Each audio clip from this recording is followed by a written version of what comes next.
Avalisa. So welcome to Golconda Academy. Very good morning to all of you. So ఈ రోజు మన సెషన్లో అంటే ఈ రోజు మార్నింగ్ 5 AM సెషన్లో మనం ఎకానమీ టాపిక్ని డిస్కస్ చేస్తాం.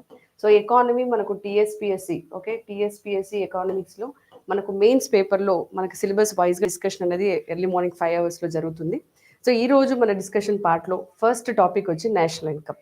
సో నేషనల్ ఇన్కమ్ యొక్క టాపిక్ని మనకు మెయిన్స్లో ఏ విధంగా క్వశ్చన్స్ అడుగుతారు, సో దానికి సంబంధించి మీకు పెర్ఫరల్ ఐడియా ఇస్తూ like way of writing the answer అనేది కూడా ఈ కంప్లీట్ క్లాస్ సెషన్లో మీకు ఎవ్రీథింగ్ కూడా క్లియర్గా ఇవ్వడం జరుగుతుంది. సో ఇదే ప్యాటర్న్లో ప్రతి మీకు వీక్స్లో ఒక డే కంప్లీట్గా ఎకానమీ క్లాస్ ఉంటుంది. ఆ ఎకానమీ క్లాస్లో రిలేటెడ్ టాపిక్ సంబంధించి మనం డిస్కషన్ చేయడం జరుగుతుంది with question to answer way discussion అనేది ఉంటుంది. ఓకే, సో ఇదేంటంటే ఇది ప్రిలిమ్స్ ఓరియంటెడ్ క్లాస్ కాదు, ఇది mains oriented class. So that మీకు ఏంటంటే బేసిక్స్ కంప్లీట్ క్లియర్ ఎక్స్ప్లెనేషన్ అనేది ఓకే మీకు ఆ క్వశ్చన్కి తగ్గట్టు ఆన్సర్ ఎక్స్ప్లెనేషన్లో అనేది ఉంటుంది. సో ఫస్ట్ మనం ఇప్పుడు టాపిక్లోకి వెళ్దాం. సో మనకు నేషనల్ ఇన్కమ్ అనే టాపిక్ మనకు ఫస్ట్ సిలబస్ అంటే టీఎస్పిఎస్సి ఎకనామిక్స్ మెయిన్స్లో నేషనల్ ఇన్కమ్ అనే ఒక టాపిక్ ఉంది. సో మనకు నేషనల్ ఇన్కమ్ సంబంధించి మామూలుగా అందరు ప్రిలిమ్స్కి చదివేసే ఉంటారు. బట్ మనకు అక్కడ డిఫరెన్స్ అండ్ మెయిన్స్లో డిఫరెన్స్ ఏంటనేది మనం ఫస్ట్ ఈ క్లారిఫైగా తెలుసుకోవాలి. దెన్ దాని తర్వాత అసలు ఈ టాపిక్లో క్వశ్చన్స్ని ఎలా అడుగుతారు అంటే థియరిటికల్గా వెరీ బేసిక్ కన్వెన్షనల్ క్వశ్చన్స్ అడుగుతారా, లేకపోతే అనాలిసిస్ పాయింట్ ఆఫ్ వ్యూ అడుగుతారా, లేకపోతే హౌ డైనమిక్ సిచ్యువేషన్స్ని ఇంటర్వెన్షన్ చేసుకుంటూ అంటే ప్రస్తుతం ఉన్నటువంటి డైనమిక్ సిచ్యువేషన్స్ని కొలాబరేట్ చేసుకుంటూ క్వశ్చన్ని ఫ్రేమ్ చేస్తారా, లేకపోతే మనకు స్టేట్ వైడ్ ఉన్నటువంటి ఎకనామిక్ గ్రోత్ని రిలేట్ చేసుకుంటూ అడుగుతారన్నది మనకు చాలా క్లారిటీ తెలియాలి. సో అలాంటి డైనమిక్ క్వశ్చన్స్ని అటెంప్ట్ చేయాలంటే ఫస్ట్ బేసికల్గా మనకున్న నేషనల్ ఇన్కమ్ టాపిక్స్ మీద 100% గ్రిప్ అనేది ఉండాలి. Once when we clearly understand the sound basics of the national income, then we can clearly explain the dynamics of the ongoing economic growth or national income aspects అనమాట. అంటే మనకి ఇప్పుడున్న టైంలో national income మీద వస్తున్న ట్రెండ్స్లో national income ట్రెండ్స్లో మనం చాలా analysis అనేది ఎకనామిక్ గ్రోత్లో చూస్తూ ఉంటాం. సో ఈ ఎకానమిక్ గ్రోత్ని అనాలిసిస్ చేసేటప్పుడు మనకు నేషనల్ ఇన్కమ్ స్టాటిస్టిక్స్ అని తీసుకున్నప్పుడు ఈ పర్టికులర్ క్యాలిక్యులేషన్ మెథడ్స్ కానీ నేషనల్ ఇన్కమ్ యొక్క బేసిక్స్ అనేది 100% మనకి important. Without a clear understanding of national income you cannot write the answers of the dynamic trends.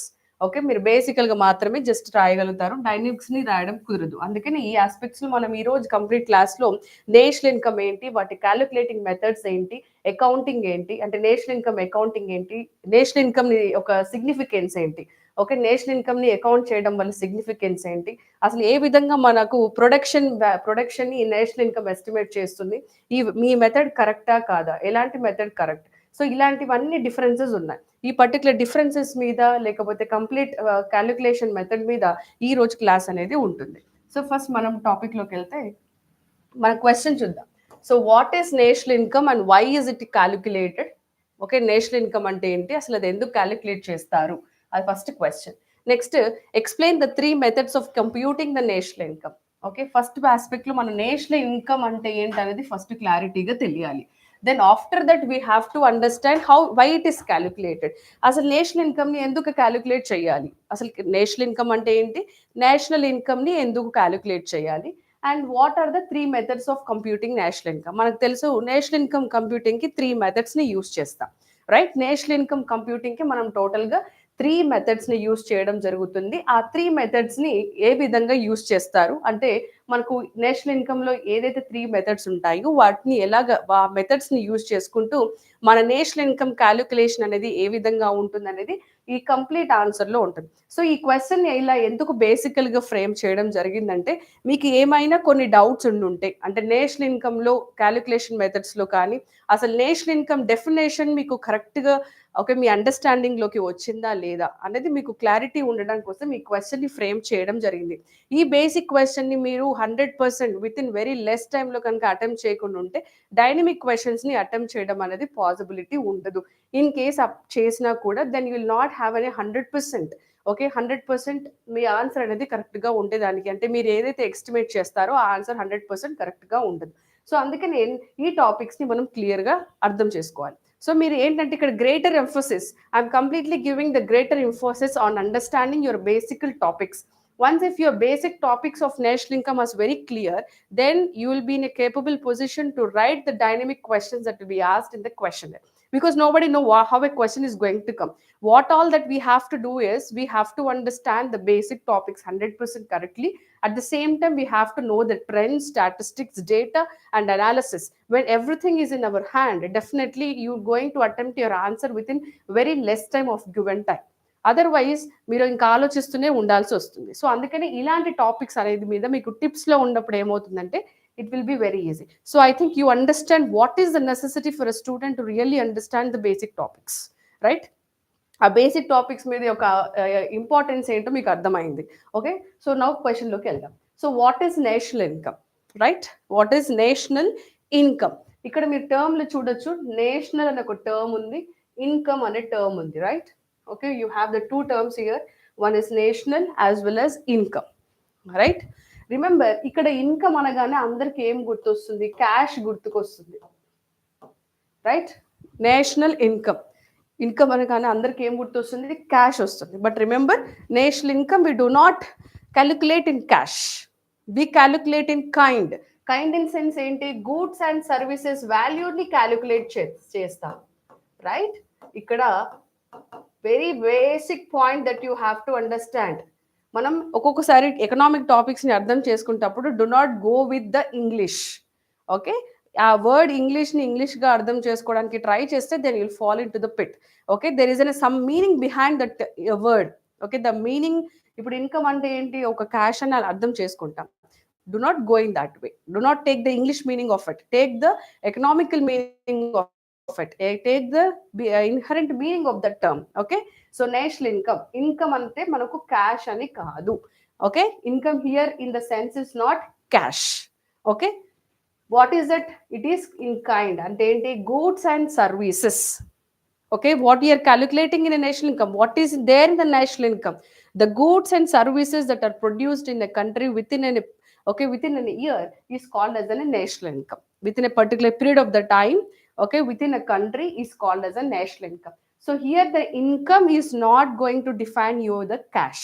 The income is going to define you the value of the goods and services that are produced in a country, okay, within a particular period of the time is called as an income here in terms of national income. Clear? అంటే ఇక్కడ national ఇన్కమ్లో మనం ఆ కంట్రీలో produce అవుతున్న goods and సర్వీసెస్ని మాత్రమే మనం value చేస్తాం. Okay, we are going to take the value. You are not going to cash. Okay, you are not going to cash it. You are going to value the goods and services that are produced in a country, and that is we are going to term as a national income. Okay, we are going to term it as what? National income. So national income అంటే అర్థమైంది కదా, ఒక particular period of టైంలో ఒక కంట్రీలో produce అవుతున్నటువంటి goods and సర్వీసెస్ని మనం income అని అంటాం, నేషనల్ ఇన్కమ్ అని అంటాం. Clear?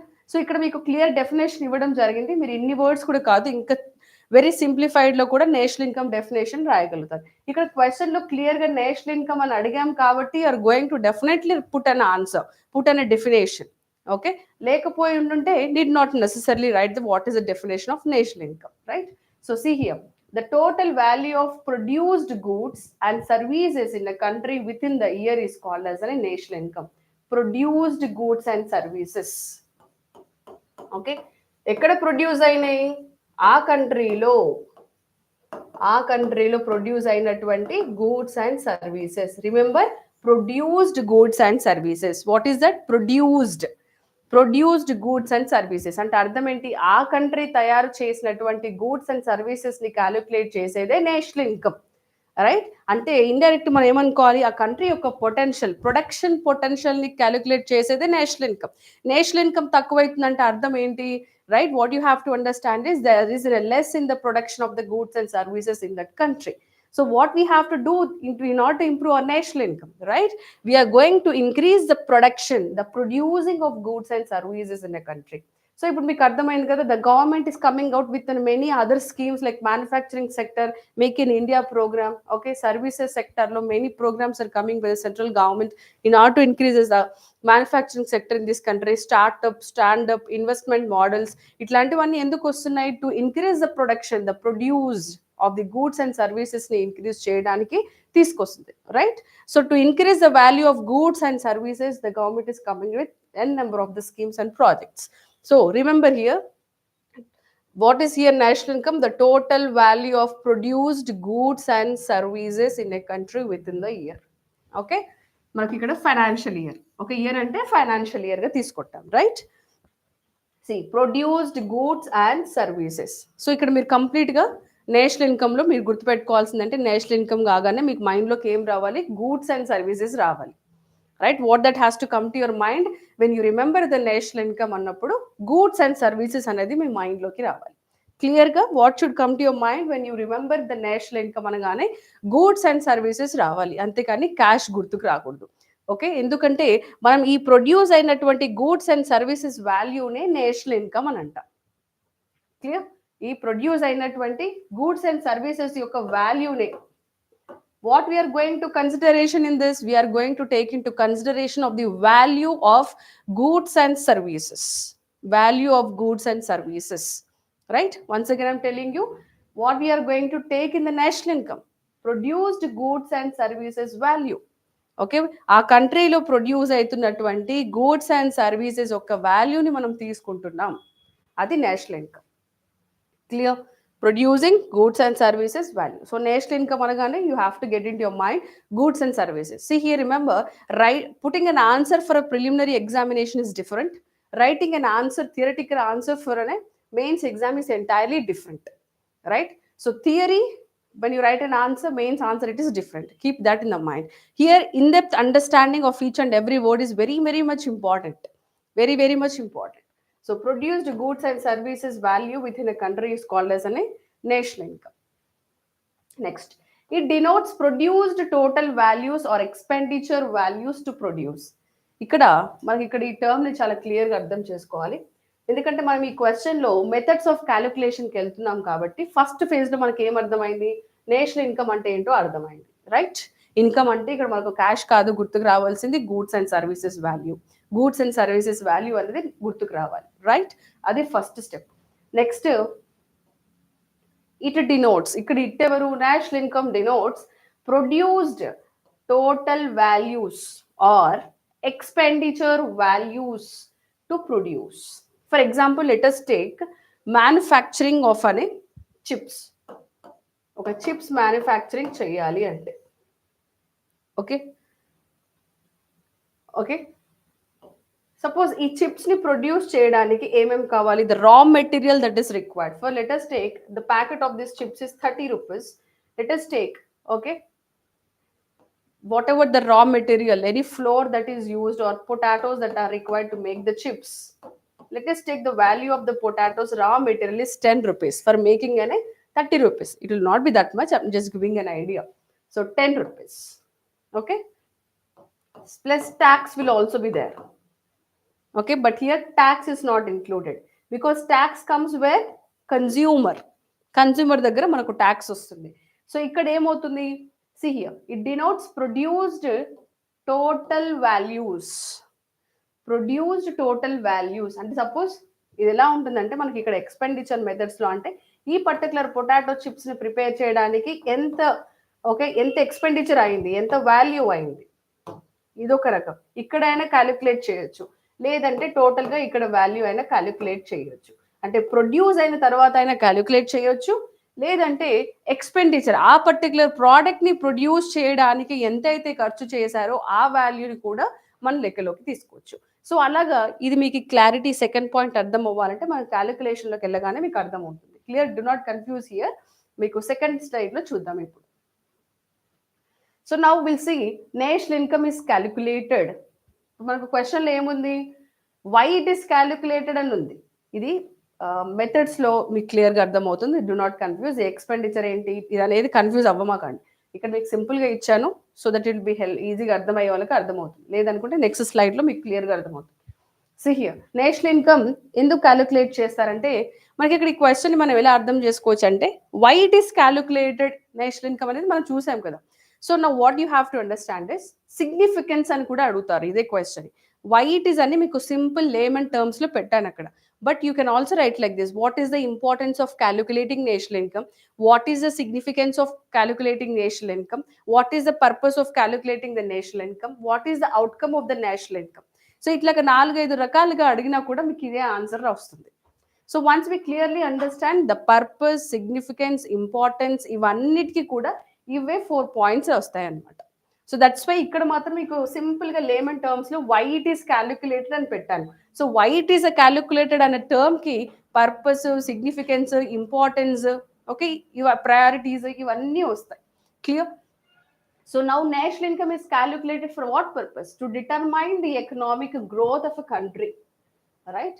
So on what basis you are going to determine the economic growth of a country ante basing on your national income.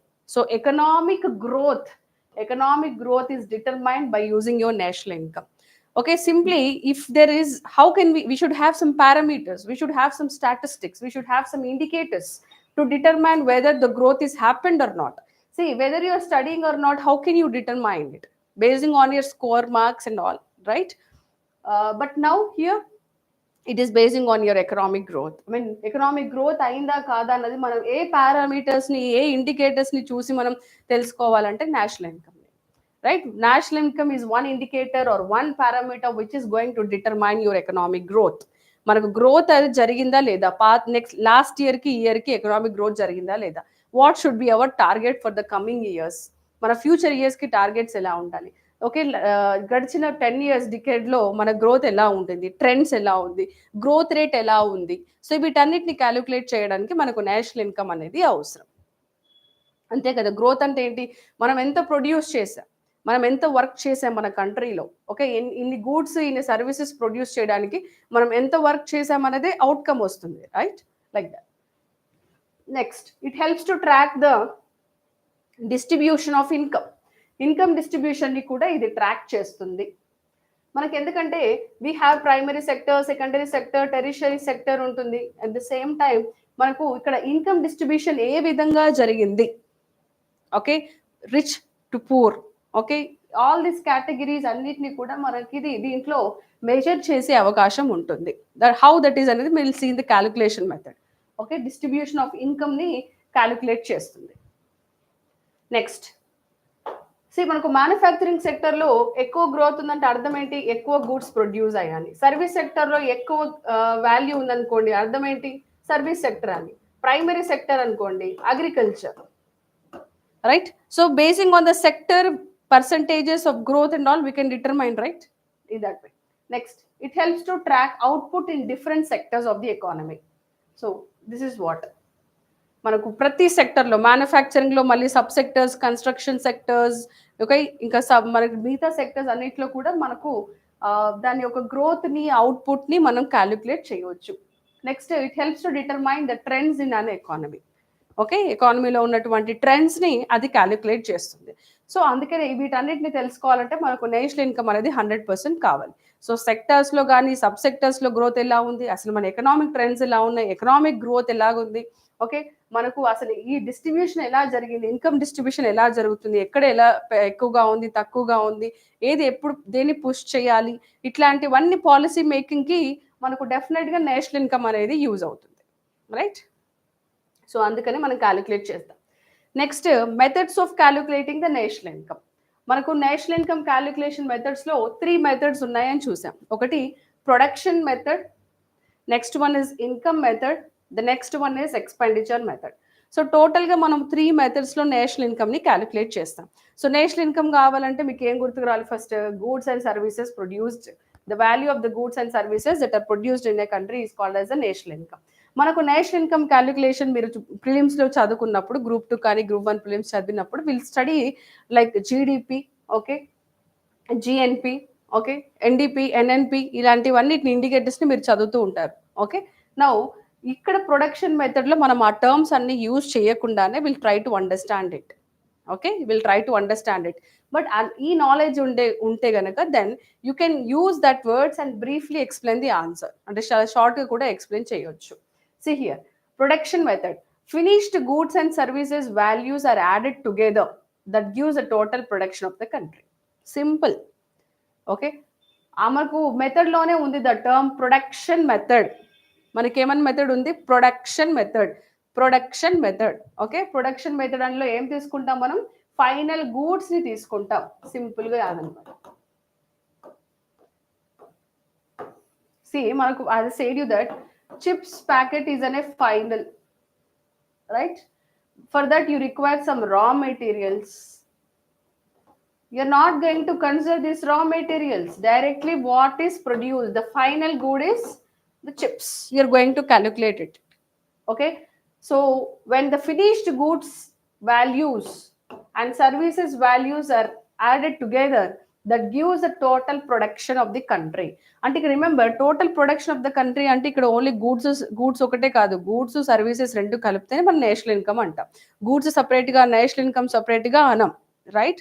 మనం జనరల్గా ఎక్స్పోర్ట్ వాల్యూస్ ఇంపోర్ట్ వాల్యూస్ అలాంటి చదివేటప్పుడు exports ఎంత ఉంది, ఇంపోర్ట్స్ ఎంత ఉంది, గూడ్స్ ఎక్స్పోర్ట్స్ ఎక్కువగా ఉన్నాయా, ఓకే, సర్వీసెస్ ఎక్స్పోర్ట్స్ ఎక్కువ ఉన్నాయా, ఇంపోర్ట్స్ ఆఫ్ సర్వీసెస్ తక్కువ ఉన్నాయా, వీటి క్యాలిక్యులేషన్ డిఫరెన్సెస్ చూస్తాం. కానీ కంప్లీట్ నేషనల్ ఇన్కమ్ ని మనం టుగెదర్ గా చదివినప్పుడు మాత్రం definitely are going to consider only, right, goods and services, final goods and value of final goods and services.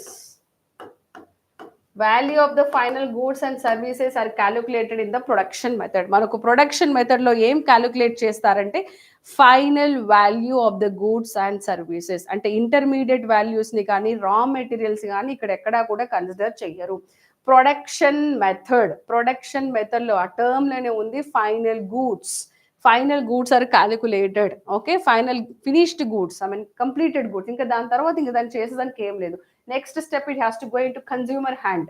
అట్లా ready to take grand goods services ఉంటాయి కదా, వాటిని మనం ప్రొడక్షన్ మెథడ్లో ఓకే, ప్రొడక్షన్ మెథడ్ ద్వారా నేషనల్ ఇన్కమ్ క్యాలిక్యులేట్ చేస్తారు. అంటే ఏంటి, నేషనల్ ఇన్కమ్ ని మనం క్యాలిక్యులేట్ చేయడానికి ఏదైతే 3 మెథడ్స్ అంటున్నామో దాంట్లో ఫస్ట్ మెథడ్ వచ్చి production method of national income calculation లో, మనం ఫైనల్ గూడ్స్ అండ్ సర్వీసెస్ యొక్క వాల్యూని తీసుకుంటాం, right? See, in the production, ante in the calculation of the production method of the national income, national income, we are going to take the values of the goods and services that are produced in the country.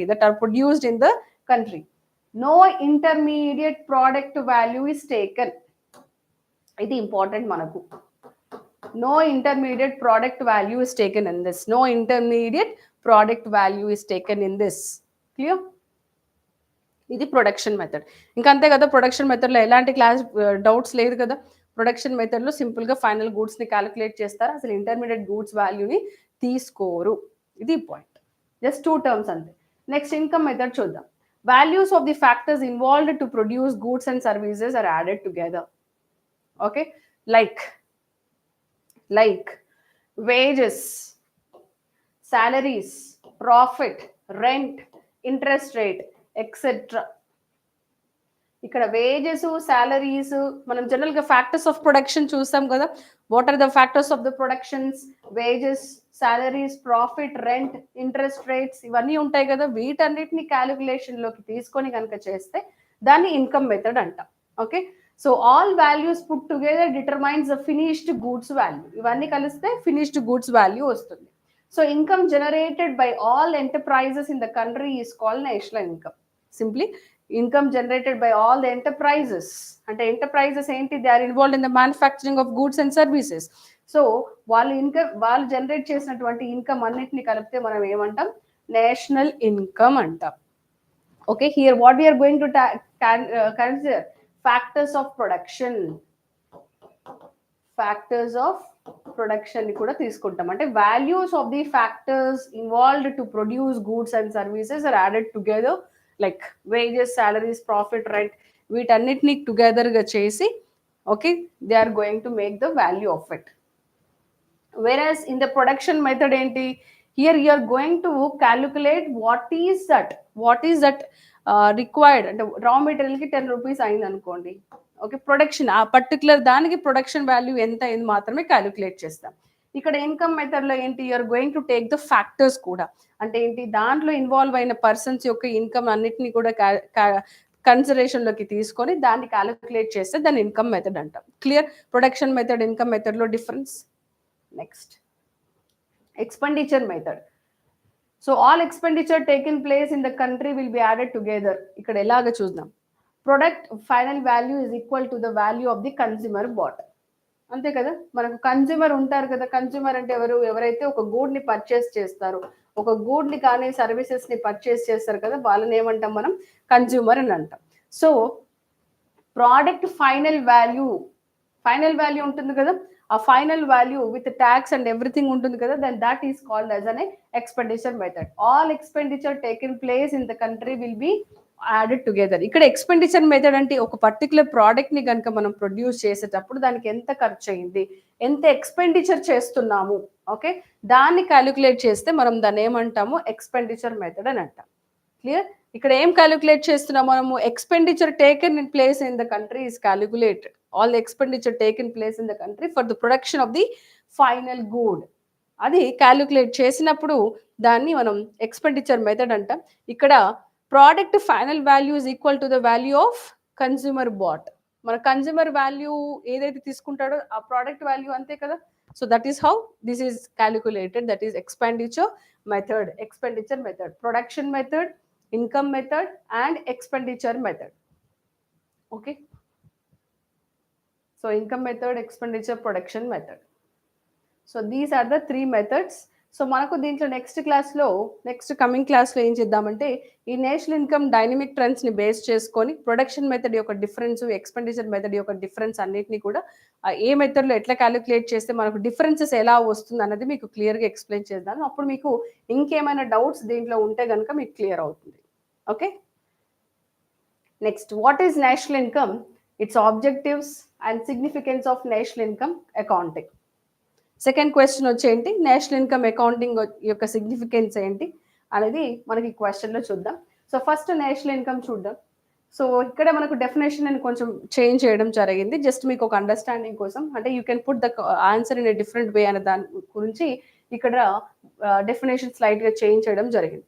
The total worth of final products and services generated by the normal residents throughout an accounting year is called national income. ఇక్కడ residence, normal residence అని ఎందుకన్నామంటే జనరల్గా national income అంటే only citizens generate చేసేది కాదు. Residence అంటే అర్థం ఏంటి? Foreigners కూడా రెసిడెన్సే కదా. ఓకే, ఫారినర్స్ కూడా రెసిడెన్సే కదా. So sometimes we take into మనకు జీడిపిలో ఏమవుతుంది, గ్రాస్ డొమెస్టిక్ ప్రోడక్ట్లో ఏం చేస్తాం మనము? ఓకే, గ్రాస్ డొమెస్టిక్ ప్రోడక్ట్లో ఏం చేస్తాము, అంతే కదా. డొమెస్టిక్ అంటే ఇక్కడ ఏంటి, మన నేషనల్, మన విత్ ఇన్ ద కంట్రీలో, ఓకే, వాళ్ళు రెసిడెన్స్, వాళ్ళు సిటిజన్స్ అవ్వచ్చు, ఫారినర్స్ అవ్వచ్చు, ఎవరైనా కూడా within the country produce చేస్తే మనం దాన్ని జీడిపి అంటున్నాం, gross domestic product, right. So that is also method of accounting అనమాట. It is a net national product at factor cost. Net national product at factor cost ని మనం national income అని అంటాం. జనరల్గా మనకు జనరల్ టర్మ్స్లో net national income, national product at factor cost is called as national income. Next, taxes, depreciation and non-factor inputs are not included. Remember, national ఇన్కమ్లో taxes కానీ, depreciations కానీ and non-factor inputs are not included in this. Okay, I'll tell you this one. Okay, in coming slide I'll tell you this. Remember that is national ఇన్కమ్ అంతా ఎంత అవుతుందో అదంతా కూడా మనకు ఇండియాకి ఇన్కమ్ జనరేట్ చేసేదా కాదు కదా. Sorry, is that all the amount goed for the government? నేషనల్ ఇన్కమ్ అంతా కూడా గవర్నమెంట్కి వెళ్తుందా? లేదు, ట్యాక్సెస్ మాత్రమే. సపోజ్ 30 రూపీస్ చిప్స్ ఉంది అనుకోదండి, దాంట్లో 3 రూపీస్ ట్యాక్స్ అనుకోండి. This 3 rupees only is going to the government. National income is not all that national income, whatever that we are calculating, suppose 232 lakhs, some 230 lakhs crores, that amount is all going for the central government? No, only the tax amount is going for the central government. Remember, all the national income doesn't go for the central government. It is only the tax which is levied on that goods and services will only go for the central government. Now we see objectives of national income accounting. So measuring economic performances, okay, monitoring economic growth, evaluating distribution of income, informing the policy formulation, comparing economics, understanding economic structure. మాకు ఇంతకుముందు మనకు objectives of national income accounting, objectives, purpose, significance, వీటన్నిటి కూడా ఈ particular టర్మ్స్ని కూడా మనం use చేసుకోవచ్చు. See here, measuring economic పెర్ఫార్మెన్స్ని ఎట్లా మెజర్ చేస్తాము? ప్రీవియస్ ఇయర్ నేషనల్ ఇన్కమ్ ఈ ఇయర్తో మెజర్ చేసినప్పుడు మనకు ఎకనామిక్ పెర్ఫార్మెన్స్ అనేది తగ్గుతుందా పెరుగుతుందా అనేది అర్థమవుతుంది. ఎకనామిక్ పెర్ఫార్మెన్స్ అంటే అర్థం ఏంటి అక్కడ? ఆ కంట్రీలో ఎన్ని గూడ్స్ ప్రొడ్యూస్ అవుతున్నాయి, ఎంత సర్వీస్ ప్రొడ్యూస్ అవుతుంది. నేషనల్ ఇన్కమ్ తగ్గిందంటే అర్థం ఏంటి? There is an a less in the production. Okay, మనకు కోవిడ్ టైంలో there is an a reduce of the economic growth. మన ఎకనామిక్ గ్రోత్ తగ్గిందని అన్నారు. ఎందుకు తగ్గింది? There is no production, everything was shut down. అందుకని ప్రొడక్షన్ లేదు, అందుకే ఎకనామిక్ పెర్ఫార్మెన్స్ లేదు, అందుకే ఎకనామిక్ గ్రోత్ పడిపోయింది. నెక్స్ట్, మానిటరింగ్ ఎకనామిక్ గ్రోత్ని ఎవాల్యుయేట్ చేస్తారు ఎప్పటికప్పుడు. అంటే ట్రెండ్స్ అని చదివాం కదా ఇంతకుముందు మనం, దాన్నే ఇక్కడ మానిటరింగ్ అని అన్నాం. సో ట్రెండ్స్ అని రాసినా మానిటరింగ్ రాసినా ఒకటే. Evaluating distribution of income. So income distribution ఎలా జరుగుతుంది అనేది కూడా మనం ఇక్కడ ఎవాల్యుయేట్ చేయవచ్చు. ఇన్ఫార్మింగ్ పాలసీ ఫార్ములేషన్, దీనికి తగ్గట్టుగా మన పాలసీ ఫార్ములేషన్స్ అనేవి చేంజ్ చేసుకోవచ్చు. అంతే కదా, ఇప్పుడు మనకు మ్యానుఫ్యాక్చరింగ్ సెక్టర్లో కానీ స్టార్టప్ ఇట్లాంటి ఇన్వెస్ట్మెంట్ మోడల్స్ ఎలా వచ్చాయి, న్యూ స్టార్టప్ ప్రోగ్రామ్స్కి ఎందుకు ఇన్నోవేటివ్ పుష్ని ఇస్తున్నారు అంటే, because then only we can improve the economic growth, then only everybody will be into the production activity, so that income of the country will be increased. Income ante akkada ardham enti, goods and services value will be increased. That means that national income is also increased. Comparing economies, వేరే economies of the countries నుంచి compare చేసుకొని మనం ఎక్కడున్నాం అనేది తెలుసుకోవచ్చు.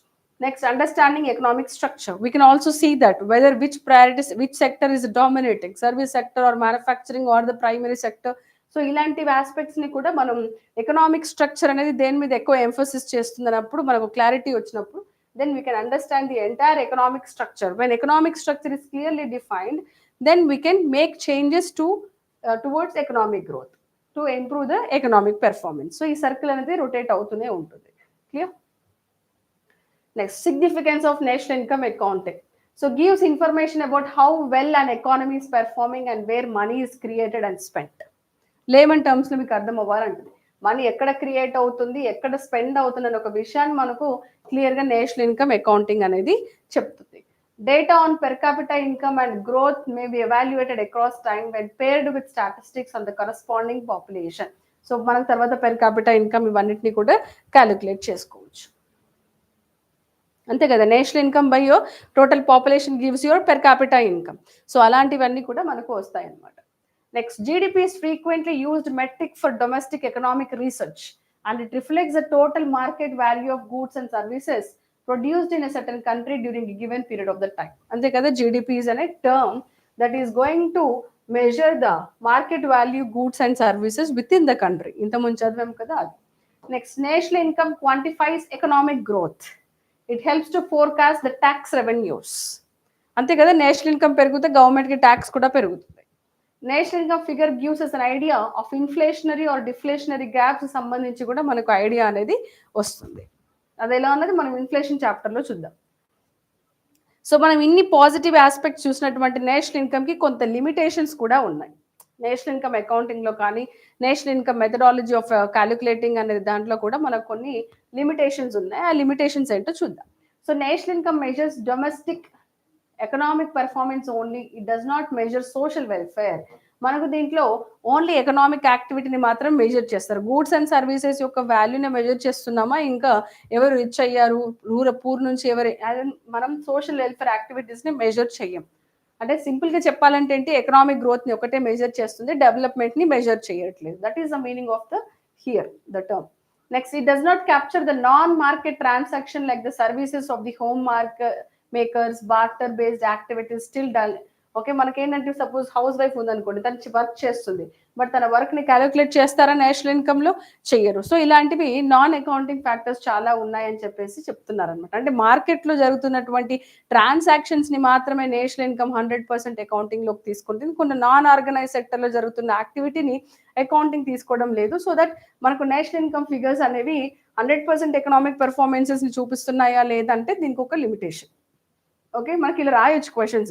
National income అనేది is it exact method which is going to evaluate the economic performance of a country అని అంటాడు. అన్నప్పుడు ఇలాంటివి లిమిటేషన్స్ రాయాలి. ఎస్, కొంతవరకు చేయలేకపోతుంది. ఎందుకు చేయలేకపోతుంది? నేషనల్ ఇన్కమ్ కంట్రీ యొక్క ఎకనామిక్ పెర్ఫార్మెన్స్ రియల్గా రిఫ్లెక్ట్ చేస్తుందా లేదా అంటే ఎస్, చేయలేకపోతుంది కొన్ని ఆస్పెక్ట్స్లో. ఎందుకు చేయలేకపోతుంది అంటే వీటిని మనం కోట్ చేస్తే సరిపోతుంది.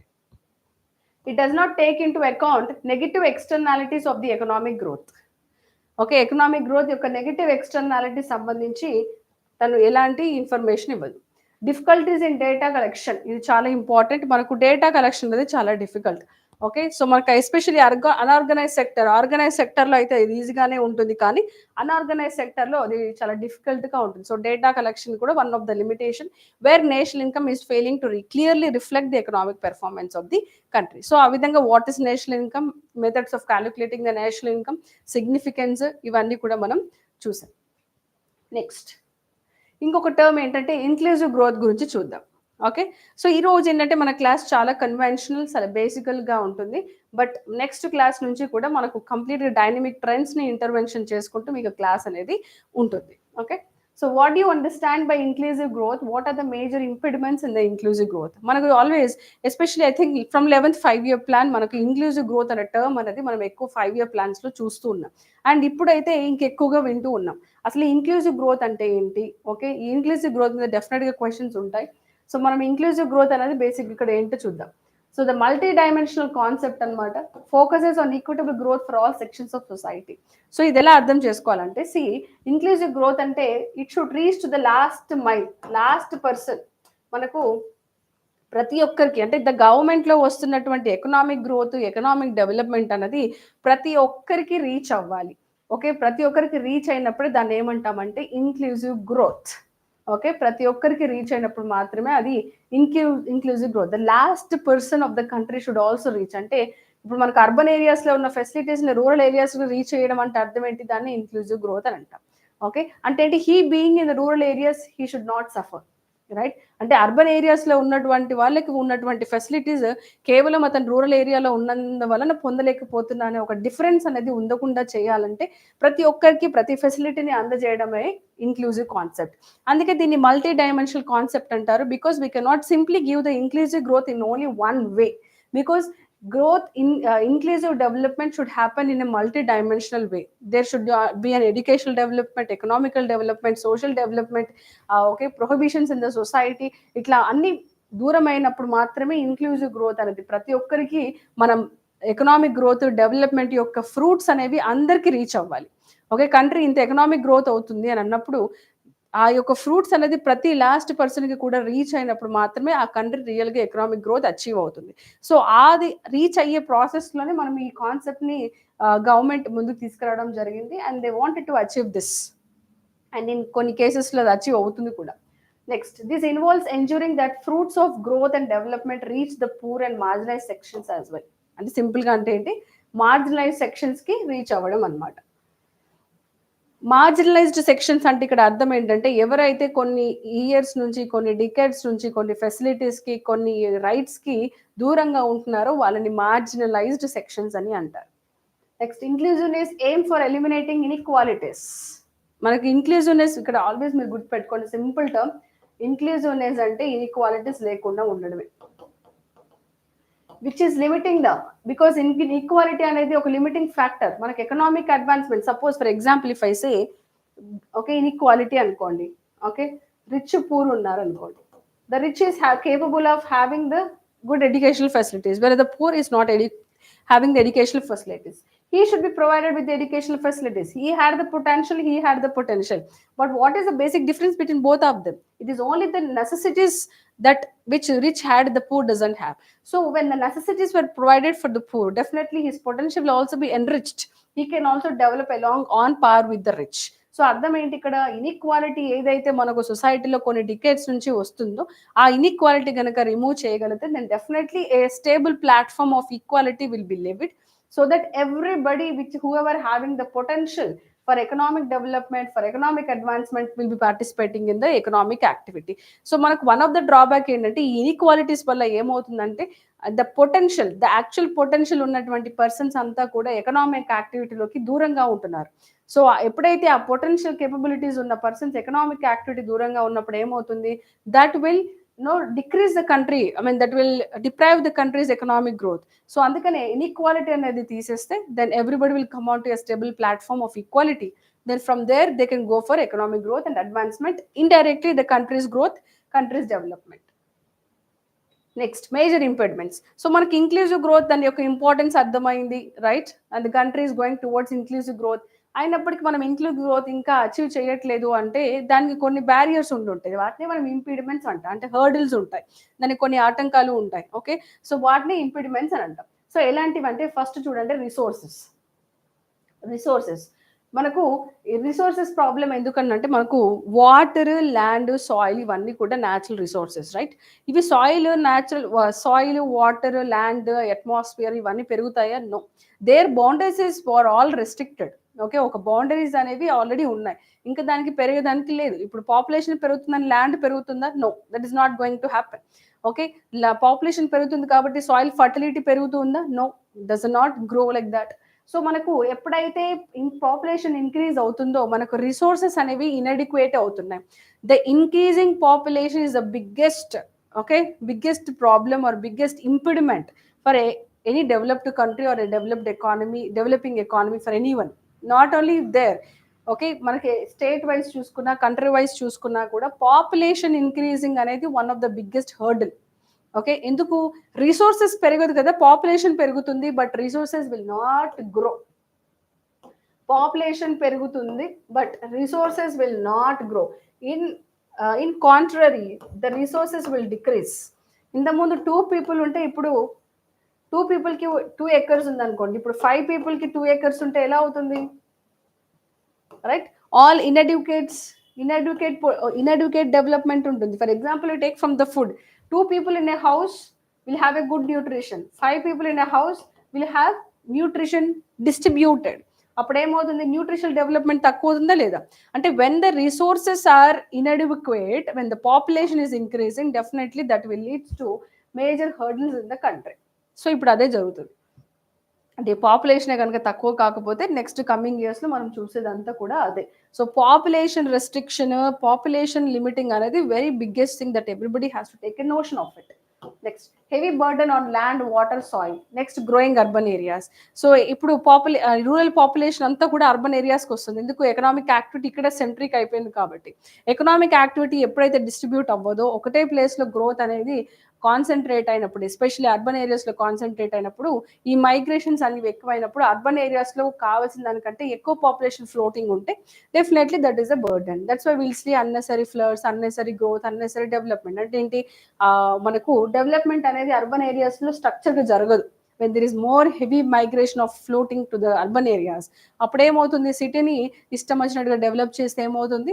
ఫ్లడ్స్ వస్తాయి, because there is no proper drainage system. So ఇట్లాంటి అన్ఫోర్సిన్ సిచ్యువేషన్స్ అన్నీ కూడా అర్బన్ ఏరియాస్ ఎక్స్పెక్ట్ చేయవచ్చు. సో రిసోర్సెస్ అనేది ఒక problem. Next demographic dividend. Around 550 million young people below 25 age are present in India. Lack of skilling, workforce is not properly forced in making inclusiveness achieved.